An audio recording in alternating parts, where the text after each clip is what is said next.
I quite literally played the hardest challenge in Splatoon 3 Side Order DLC. When I played Side Order for the first time, I took it upon myself to make sure that I used limited hacks for every single weapon that is available, and I actually managed to complete every single palette using 0 hacks. This in itself was very difficult for my first time. However, what if I told you that there is actually a much harder challenge that makes all of those hackless runs seem easy? This would introduce the Hackless 6-Chip Challenge. What is that, you may ask? Well, the 6-chip challenge is when you use the Octoshot or Agent 8 palette and you go through the 30 levels only using 6 chips. But how do you go through Side Order only using 6 chips?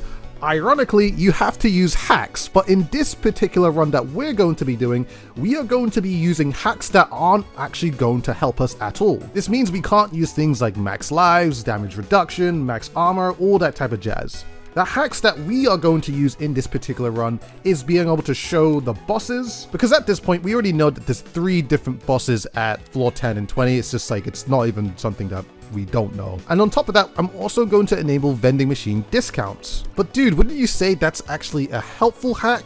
Well, to add on for my specific run, I've also made it a thing where I'm not allowed to use any of the vending machines, so I can't use any vending machines to skip floors. And on top of that, besides the 6 floors where I'm able to choose the particular chips that I would like to run with, I'm also making it a thing where I have to choose the hardest option that is available unless there is a danger option. Meaning past floor 7, I'm always picking the bottom option. And that is pretty much the 6-chip challenge. And throughout this video, I'm basically going to tell you about my story going through it and my thought processes and some of the chips where I thought were really helpful and some of the chips that weren't so helpful at all. Now, going into this challenge, I thought it was going to be fairly manageable, considering I'm using Agent 8's palette / the Octoshot, which also comes with splat bombs and a triple splashdown. This special in particular for Side Order is extremely strong. It might actually be one of the strongest specials that is available there. Going into my first run, I already had the idea that I'm going to need some damage up. Due to the Octoshot having a base damage of 240 per hit, I was going to need to be able to find ways to pump more damage into my targets. Distance damage was actually fairly useful to this because the Octoshot has some fairly decent range off the bat, and it made some of my shots from 240 to actually 274. It might not seem like a lot, but of course, shooting more than one bullet, that damage does stack up, so it's extremely helpful right off the bat. I also thought things like main range would actually be really good because that allows me to have more distance between my targets, but then I came across things like special charge up and canned special drop, and the thing is, these 2 particular chips actually became an extremely high priority for me, because like I said, triple splashdown is actually one of the strongest specials within this DLC. Just 1 chip of special charge just allowed me to build up my special really quickly, and canned special drops rewarded me greatly just by shooting targets as normal. So you saw those were my first 4 chips, but the next chips that I got in my first run was Pearl Splat Bomb and another distance damage. And not gonna lie, looking back at this for the first time, knowing what I've gone through, this build is just okay. The double distance damage is very nice, and of course paired with main range as well. I mean, actually pairing them all together is actually fairly solid. I have some ways to put some fairly decent damage in floors 5 to 15, but from floors past 20, it would have been a big issue. Besides, the best thing from this build would probably be my special charge up and my canned special drops, due to that being my biggest damage dealer. The Pearl Splat Bomb, on the other hand, from this run, I felt like I needed to avoid it if there isn't anything better. Pearl's chips in a run like this are really not that useful, mainly because just one on its own is definitely just not enough. And at the same time, you're getting barely any utilization out of this chip because it takes so long just to charge 1 splat bomb. I'm not saying it's bad, you just need a lot more of it to actually make it good. Now, given this was my very first run, I actually did quite a lot of learning in terms of the levels that I might be playing. Considering we're picking the hardest levels that are there, quite frequently I would actually see some familiar floors that are somewhat quite hard in a challenge like this. Unreasonably shelterless up and down floor was one of the first hurdles where I had to actually figure out how do I actually defeat this floor in a way where I can actually play it safe most of the time. On my first run with 6 chips, I did not know how to do this. I just went in, played probably as undisciplined as possible because I thought I was invincible with all my triple splashdowns. I actually still did get 2 of the orbs down, but then I dropped down and then did not realize how close these targets were, to a point where I got backed into a corner where some of the enemies were powering up, and I pretty much just got slammed off that. This is one of those moments where I'd like to say that I was not disciplined for this run. And I have to say it's a recurring theme after the first run. Now, going into my second run, I felt things were a little bit more durable, and you know what? I was actually rewarded with one particular perk known as Hindrance Damage. And I gotta say, it's one of my favorite chips within Side Order because it's basically a damage multiplier when the enemies are within my ink. It actually does more damage than the 2 distance damage that we had in our first run, which is very valuable to get out of one perk. The rest of the chips were, I gotta say, quite mediocre together. Like, we got armor drops, which is not bad. We got mobile special charge, which in itself isn't terrible. I think it's a little bit better with swim speed or run speed. We got ink attack size, which is just, well, it's like minimal range. It's not that great. We got another drone puck, which I'd say probably more useful in the later rounds. And we did get a special charge, which I gotta say in this particular run, probably the most useful thing next to our hindrance damage. This run was actually quite impressive because we made it as far as floor 25. We also got our revenge on unreasonable shelterless up and down floor. I think with this particular run, I actually went in with a lot more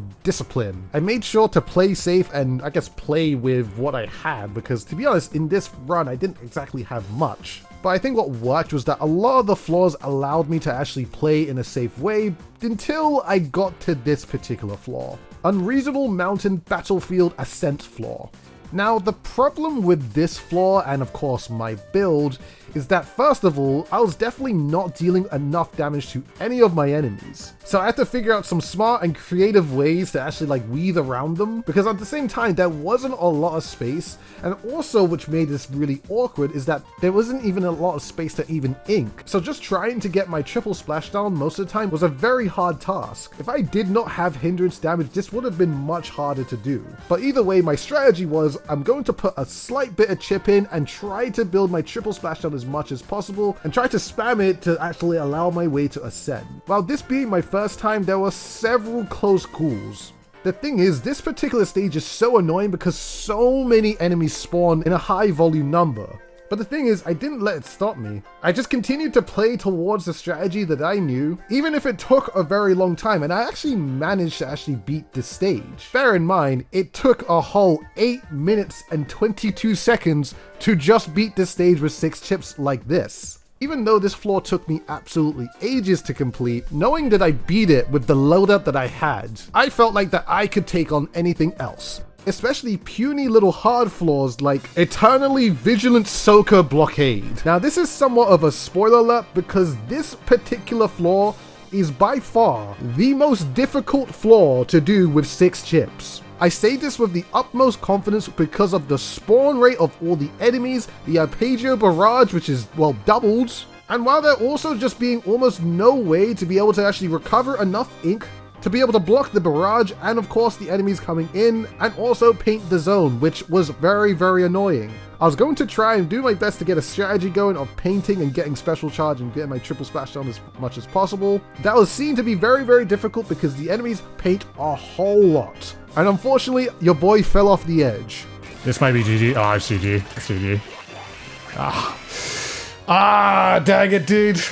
I wanted to try that one. Now, while we were so close, I still felt like I learned a whole bunch, and I also made it to floor 25. So it did give me some confidence that as long as I have a really cracked out build, then I may be able to succeed. The next run, however, was, well, I guess build-wise mediocre at best. We got hindrance damage, we got swim speed, we got lucky bombs, which is actually very good, especially in the later stages. We got Pal Drone Killer Whale, which is a bit meh. We got main in coverage, which is okay, it's decent for splat zones. And we also got knockback, which allows us a little bit of control. One mediocre build to another, and 20 floors later, we make it back to the mountain stage, getting a PR of 6 minutes and 4 seconds. Not bad, we actually shaved off 2 minutes of time on that particular stage, which is pretty good because it actually shows you that, hey, we're actually learning here. We must be pretty good at this. Oh wait, Eternally Vigilant Soaker Blockade is back.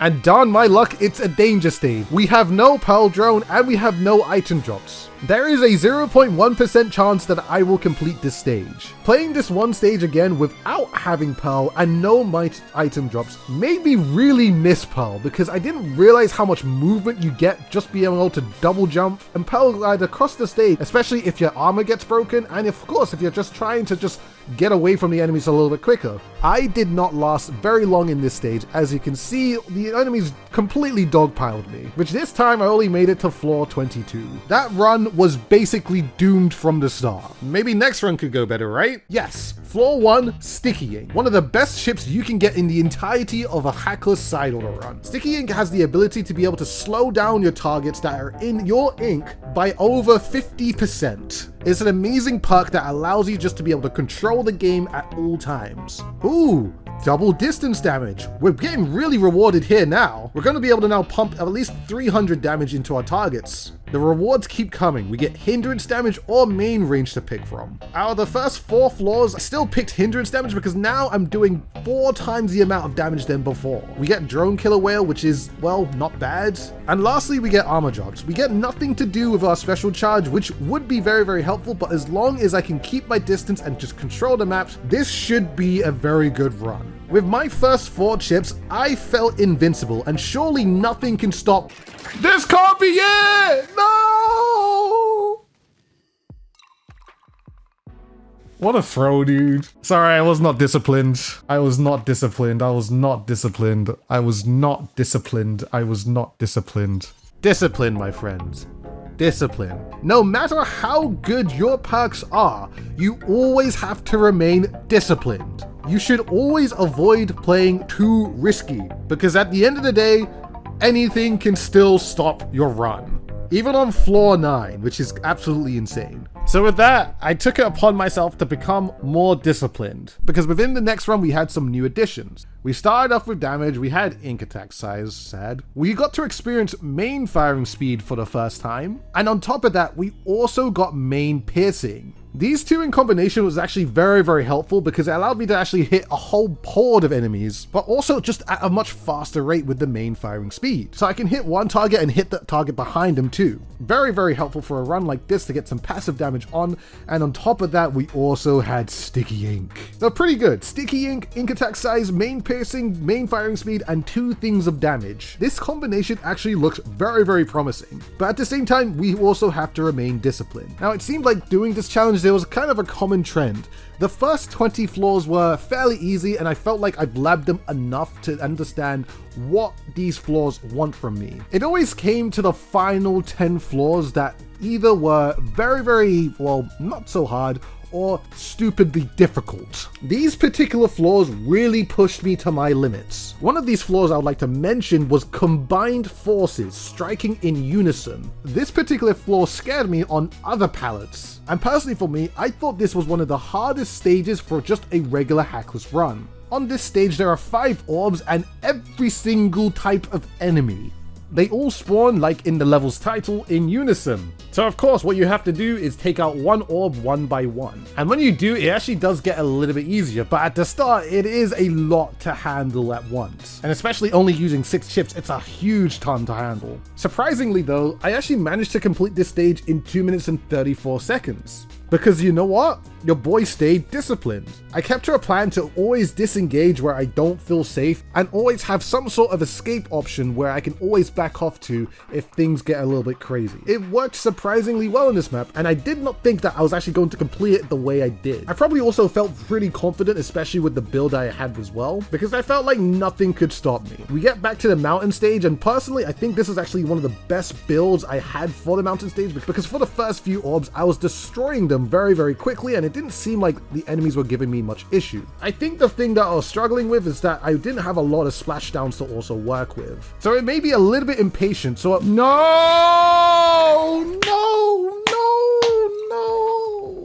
I should have just waited for the disc, man. No, dude, no.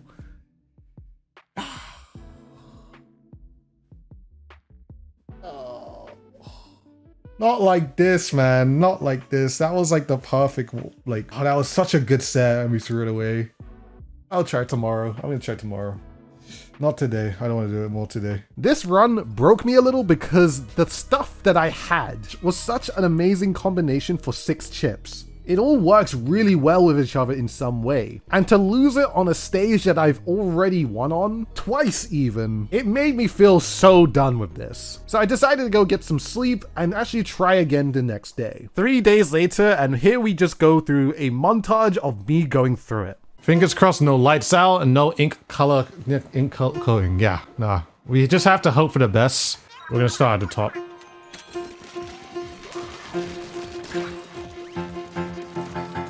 Jeez! I'm dead. I'm so dead, yep. It's because I couldn't take them out fast enough. Oh my god.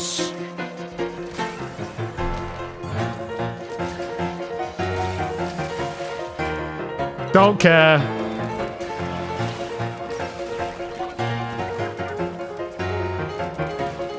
He's going again! What?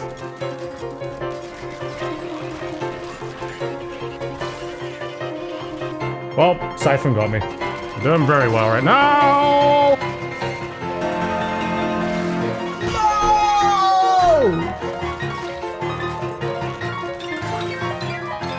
Ah! Over it already.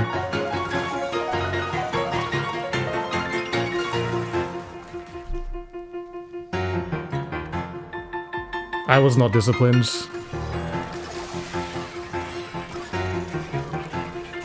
No, dude. Ah! Ah! Damn it, dude. Oh, I'm dead. I'm so dead, dudes. No, dudes. Do I have can special? Do I have can special, guys? Do you guys remember?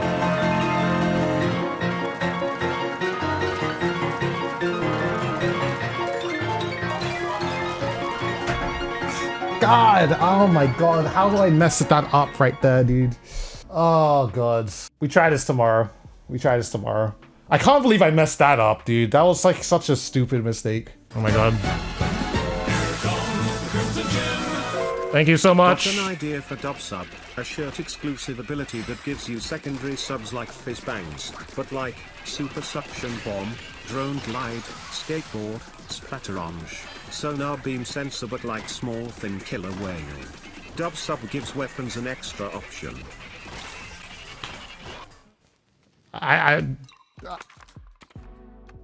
Thanks for the donation. I have no idea what you said, but yeah, man.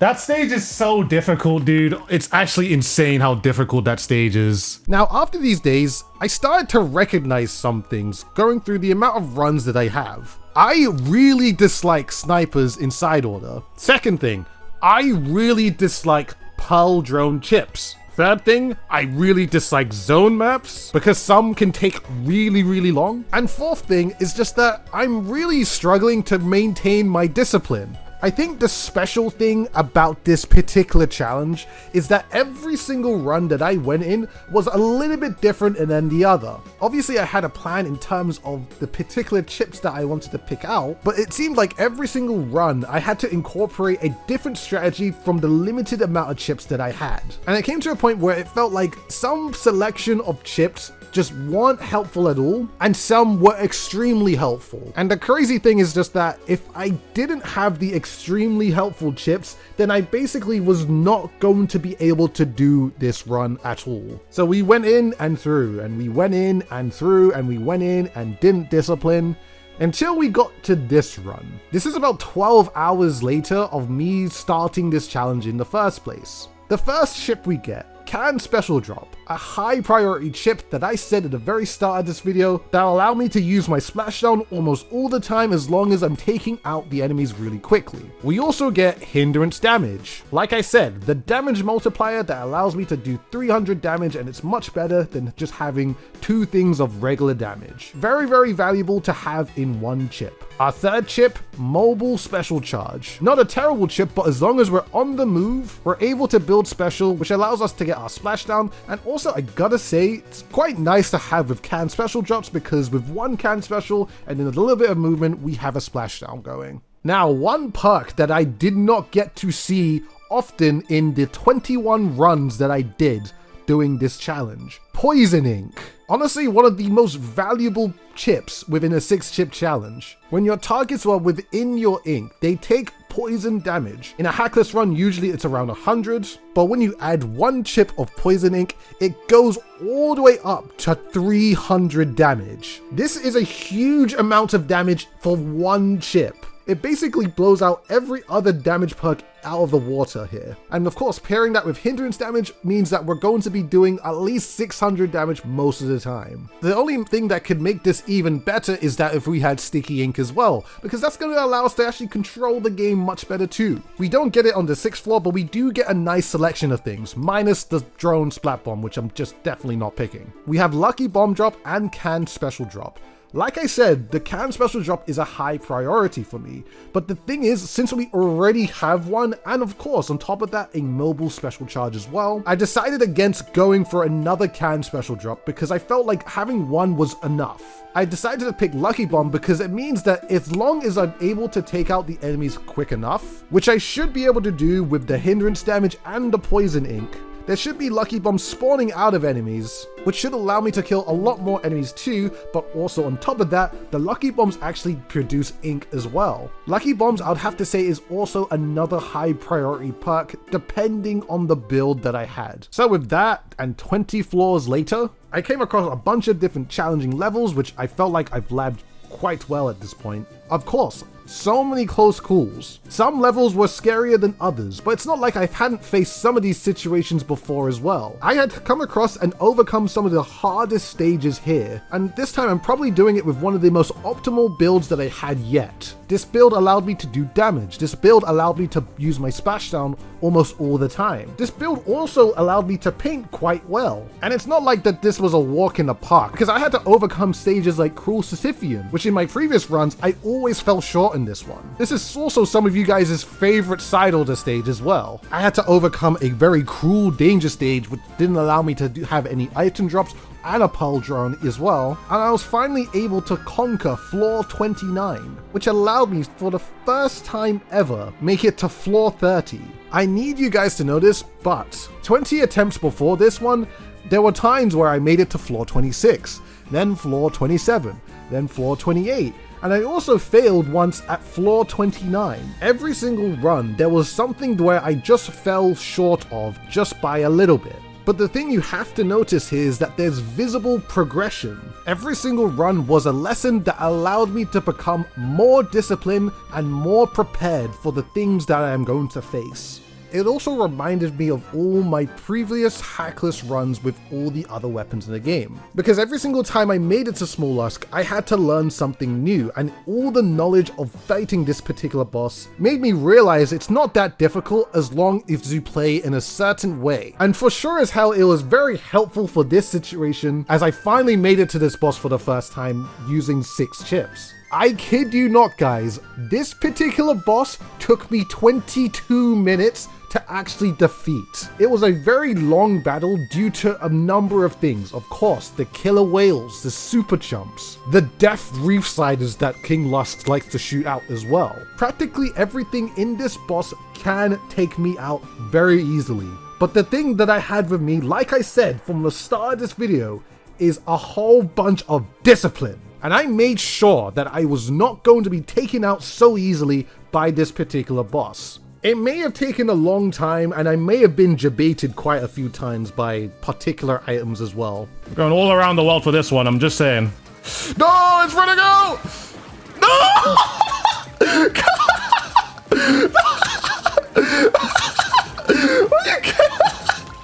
That is insane, dude.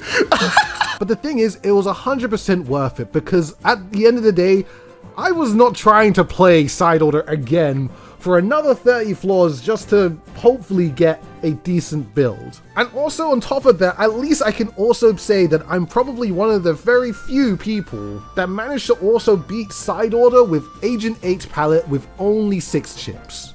Yes! Yes! Yes! Yes, man! Yes! I'm dribbling, dude. Yes! It's over, dude. It is over. I don't have to do that again, dude. Yes!